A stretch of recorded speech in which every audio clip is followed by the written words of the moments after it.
Este poema fala da dor che uma arbore, io ven senteng au chegar a primavera.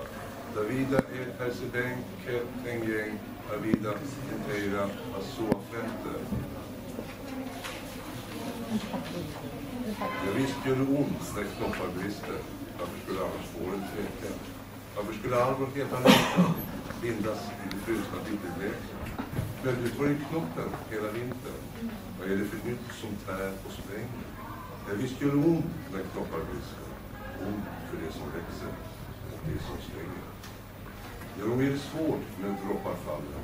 Skälvande av ängslan, tungt i hängen.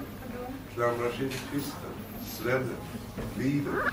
Tyngden drar den neråt, det går längre. Svårt att vara oviss, rädd och delad. Svårt att känna djupet, bra och kalla. Ändå sitta kvar på våra darr. Svårt att vilja stanna, vilja falla. Då när det är som värst och inget hjälper. Brister som i jubel, trädet som knoppar. Då när ingen rädsla längre håller, faller i det glitter kvistens droppar. Glömmer att det skrämdes av det nya. Glömmer att det ängstades förfärd. Känner en sekund sin största trygghet. Vilar i den tillit som skapar världen.